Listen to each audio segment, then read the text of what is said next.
तो आज पाठ 10 पर्यावरण का बोलती इमारतें। ठीक है, तो इसको हम देखते हैं। देखो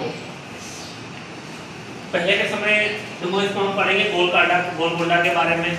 गोलकोंडा क्या है? एक किला है, एक विशाल किला है, बहुत बड़ा किला है। आप गए हो किसी किले में? चित्तौड़गढ़ गए? चित्तौड़ हाँ गए हो? हाँ, वहाँ पे किला देखा आपने, है ना? ऐसे एक गोलकोंडा किला है, बहुत बड़ा किला है, बहुत विशाल किला है। लगभग इतना बड़ा है कि उसमें पूरा शहर समा सकता है। अब आप लोगों ने किले देखे? किले में जैसे अपन इंटर होते हैं, जैसे मान लो किसी घर में भी जाते हैं तो सबसे पहले क्या आता है? दरवाजा आता है। इसी किले में भी जाएंगे सबसे पहले क्या आएगा? दरवाजा। अभी का दरवाजा देखो कितना छोटा है ना? छोटा। पहले के दरवाजे, किलों के जो दरवाजे हुआ करते थे वो बहुत बड़े होते थे। अपने पार्ट में भी एक फोटो है, किताब में है ना आपकी फोटो, बहुत बड़ा फोटो है, बहुत बड़ा दरवाजा है ना? फोटो पे अच्छा है, बड़ा है, उसमें देखना दरवाजा जो बहुत बड़ा है। तो ये सपोज करो ये दरवाजा है ना? अब दरवाजे पे इस तरह के यहाँ क्या निकले होते थे? भाले टाइप निकले होते थे, भाले होते थे यहाँ पर, है ना? और क्या होते थे? नुकीले कांटे भी लगाए हुए रहते थे। क्यों लगाते थे? एक तो दरवाजा बहुत बड़ा है ना, क्योंकि दरवाजे में अकेला राजा तो जाता नहीं था।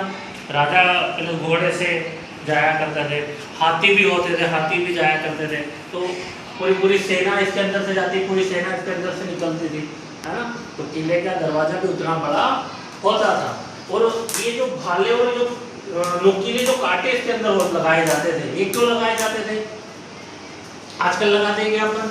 नहीं लगाते। पहले क्यों लगाते थे? सुरक्षा के लिए, ताकि कोई दुश्मन जब आए तो इसे आसानी से खोल नहीं सके।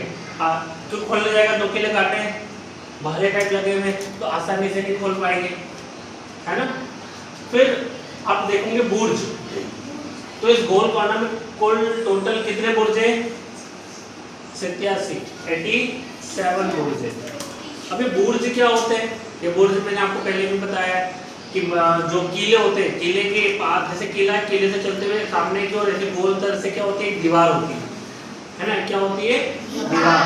तो इतना वो दीवार कभी कभी तो जो किले की दीवार है उससे भी ऊंचा होता है। जो बुर्ज है वो किले की दीवार से भी कई बार क्या होता है?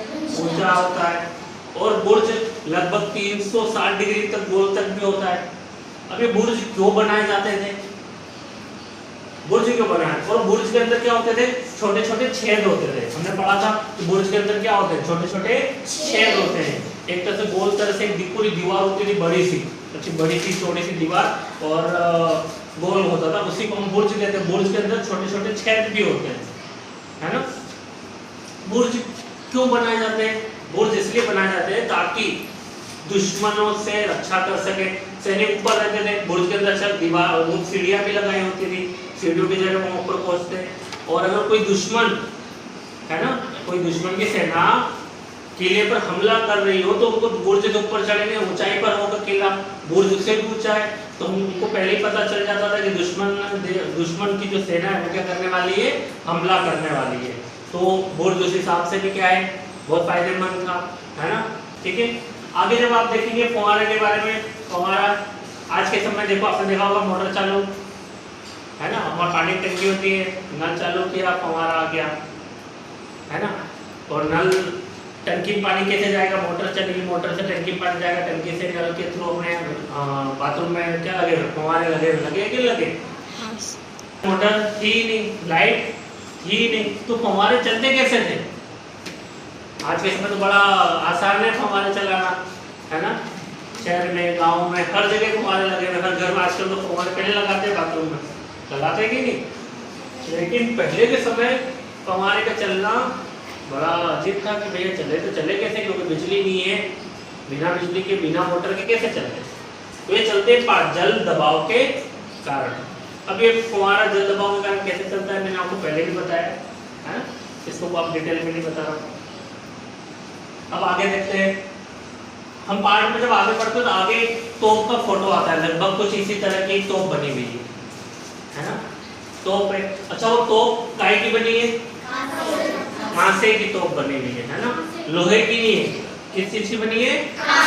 कांसे की, धातु की चीज बनी हुई है। अच्छा, कांसा कैसे बनता है? कांसा बनता है तांबा और टीन से, तांबा और टीन। तो उस जमाने में भी लोगों को पता था कि कांसा कैसे बनाया जाता है, कैसे बनाया जाता है, तांबा और टीन, दो धातु है तांबा और टीन, इन दोनों को पिघलाकर, इन दोनों को क्या करते हैं, पिघलाते हैं, इन दोनों को एक समान कुछ अनुपात में कुछ रेशो में लेते हैं, इन दोनों को पिघलाकर एक नया धातु बनती है, जिस धातु को क्या कहते हैं, कांसा कहते हैं।